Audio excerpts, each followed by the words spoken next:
집권 여당인 민주당이 검찰에 대한 압박을 강화하고 있는데 민주당 안에서도 조국 장관이 뭔가 결심을 해줘야 되는 것 아니냐. 또 검찰 수사 결과가 나올 때쯤이면 민주당도 지금은 조국 장관 지지하는데 출구 전략 준비해야 되는 것 아니냐. 이런 얘기가 실제로 나오고 있습니까? 있습니다. 그런데 내부적으로만. 내부적으로. 공개적으로는 그 이야기를 자신의 이름과 얼굴을 공개하고는 얘기를 못한다는 건가요? 못합니다. 안 합니다. 실질적으로 출구 전략에 대한 고민은 없지는 않은 것 같습니다만은 최소한 공개적으로 공식적으로 외부적으로는 지금 보시는 저런 목소리들은 안에서만 비공식적으로 내부적으로만 하는 얘기입니다. 이대로 가면 수도권에서 20석은 사라질 거다. 총선 이대로 이거 치를 수 있을까? 이런 고민들이 없지는 않습니다. 그러나 최소한 겉으로 나오는 것만 보면 이해찬 대표는 70곳 넘게 압수수색하고 탈탈 털었는데 지금까지도 뭐 안 나오는 거 보니까 별게 없는 것 같다 이렇게 얘기하고 예. 홍익표 수석 대변인은 뭐 부인이 구속영장 청구되는 거 봐야 되겠지만 필요하다면 재판까지 가봐야 되겠다 이렇게 얘기를 하고 있어요. 저 얘기는 뭡니까? 구속되더라도 조국 장관 못 내려오게 한다는 얘기죠. 저게 지금 공식적으로 좀 나오고 있는 민주당의 입장입니다. 예, 민주당 수석 대변인.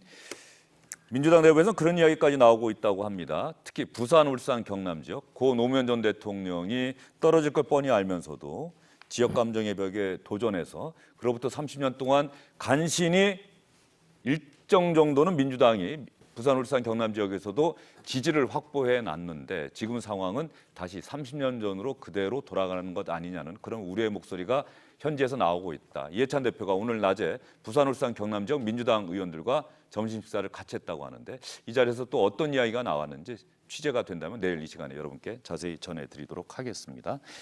어쨌든 민주당은 공식적으로는 검찰 수사에 대한 압박을 강화하고 있습니다. 정치 검찰로 다시 돌아가서는 안 된다. 지금까지 봤더니 피의사실 공표한 혐의가 있다. 경찰에 검찰을 고발하는 방안도 검토하겠다. 이렇게 이야기를 하고 있습니다.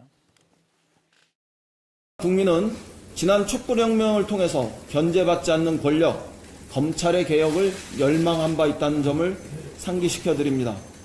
조국 법무부 장관과 윤석열 검찰총장 이 두 분을 임명한 것은 바로 이러한 국민의 절절한 염원에 부응하기 위한 대통령의 응답이셨습니다.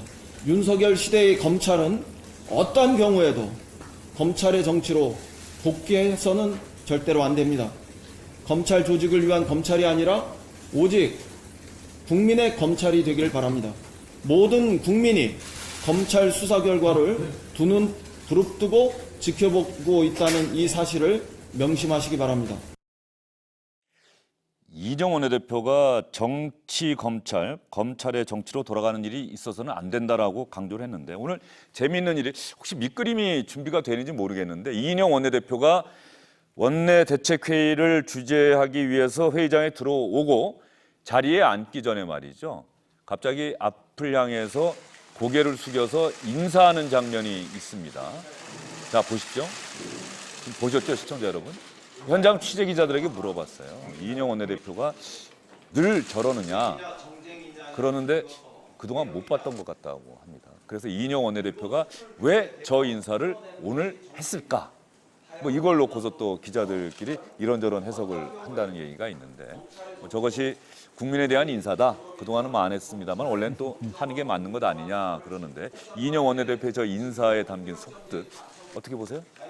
모르셨죠? 저는 뭐 처음 보는데요. 일단은 두 가지인데요. 지금 말씀하신 것처럼 이제 국민에 대한 부분들도 있고 소속 국회의원들에 대해서 지금 원내대표니까 이걸 어떻게든 간에 잘 수습을 해야 되는데 지금 원만하게 가고 있지 못하고 당내에서도 불만 세력이 있을 수도 있다라는 것에 대해서 좀 송구한 마음으로 했었던 부분들이 있지 않나 생각이 좀 들고요. 저는 누차 강조를 하지만은 우리나라 검찰과 법과 관련돼서 세 가지의 원칙을 항상 얘기를 했었어요. 불구속 수사의 원칙과 무죄 추정의 원칙과 피의사실 공표 배제. 이거 꼭 지켜져야 됩니다. 이건 모든 사람들이 원해요. 그런데 문제는 뭐냐면 그러면 그동안 적폐청산한다는 그동안 2년 동안은 왜 아무 말도 안 하다가 이 시점에 와서는 피의사실 공표는 안 된다. 정치검찰이 돼서는 안 된다. 이러다 보니까 의심을 받는 거죠. 그런 면에서 봤을 때 설득력이 너무 약하다라는 부분들을 좀 말씀을 좀 드리고 싶고요. 나가서 지금 128석을 갖고 있는 민주당이에요. 지금 전체적으로 82석이 수도권입니다. 그러니까 67.2%가 수도권에 있단 말이에요. 수도권의 67.2%. 전체 128명 중에서 초재선 의원명이 90명입니다. 무려 73%, 70.3%예요. 이분들이 지금 이 상황 속에서 마음속으로는 지금 불불 끓고 올 겁니다. 이게 다음 주 돼서 또 민심이 더 악화되면요. 이제는 지도부를 향해서 분명한 목소리를 내라고 얘기할 가능성이 높기 때문에 이제는 이해찬 대표나 더 나가서 당 지도부도 결심을 하고 저는 이 민주당, 현재 민주당처럼 역대 집권단전 이렇게 최약체 집권당은 처음 봤습니다. 과거 박근혜 정부 시절에 당시에 새누리당 내에서 비주류가 잘못됐으면 잘못했다고 얘기한 적도 많았었어요. 이명박 정부 때도 마찬가지였었고. 그런데 너무 지금 집권당 내에서 초재선 의원들 침묵하고 있다. 이 부분에 대해서 정말 자기 목소리를 내고 문제를 해결할 수 있는 그러한 결기를 보여주지 않으면 제가 볼 때는 내년도 총선에서 상당히 고전할 수밖에 없다라는 말씀을 좀 드립니다. 예, 뭐 김 교수님 말씀하신 그런 위기의식을 민주당 내부에 민주당 의원들도 느끼고 있는 것 같다라는 이야기를 조금 전에 원희룡 의원이 또 해주셨고요. 간단하게 어젠가 또 새로 나온 여론조사 결과가 있죠. 이 조국 장관 관련해서는 여론조사 결과가 계속해서 나오고 있는데 어떤 건지 좀 간략하게 설명 좀 해주시죠. KBS 여론조사인데 그 내용만 간략하게 보시면서 말씀을 좀 드리겠습니다.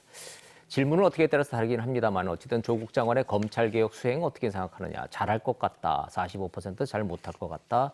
41%, 잘 모르겠다. 14% 이렇게 나왔습니다. 한 가지 재미있는 게 있습니다. 국정조사는 그럼 어떻게 생각하느냐 이런 질문도 좀 있었어요. 보수 야당들이 요구하고 있는 국정조사. 필요하다 46%. 세 번째 거 보십시오. 검찰 수사 보고 판단하겠다 31% 많고 필요 없다가 19%로 이 부분이 좀 이렇게 새로 나온 질문이었고 새로 나온 여론조사였습니다. 예, 야당의 국정조사가 필요하다는 의견이 상대적으로 많군요. 생각보다는 국정조사 필요하다는 데서는 국민들의 여론조사 결과는 검찰 수사 보고 판단하겠다, 필요하겠다 합치는 게 그럼 거의 대다수라고 봐야 되겠죠. 야당의 삭발 투쟁에 대한 뭐 여론조사 결과도 혹시 나왔습니까? 나오긴 나왔습니다. 공감하지 않겠다가 57, 공감한다가 32로 봐서는 야당의 삭발 릴레이는 이른바 속된 표현으로 약발은 별로 그렇게 먹히고 있는 것 같지 않다. 이런 결과가 나왔습니다. 예, 그동안 나왔던 여론조사 결과와 대동소이한 것 같습니다. 조국 장관 임명에 반대한다는 의견이 찬성한다는 의견보다 한 20%포인트 정도 많다라고 한 여론조사 결과가 그동안 있었고요. 그렇다고 해서 자유한국당의 삭발 투쟁에 공감하지는 않는다. 바로 그 지점에 자유한국당의 고민이 있을 것 같습니다. 검찰 수사에 대한 민주당의 압박 강화에 자유한국당은 또 어떤 논리로 대응하고 있는지 나경원 원내대표 얘기만 들어보고 정의당 소식으로 넘어가겠습니다. 민주당까지도 이제 감싸기에 이어서 아마 수사를 방해하는 행위 아닌가. 이 비이성적인 행동하지 말고 조국 전 민정수석은 그 자리에서 내려오게 좀 민주당이 오히려 그것을 청와대에 건의할 때라고 생각합니다.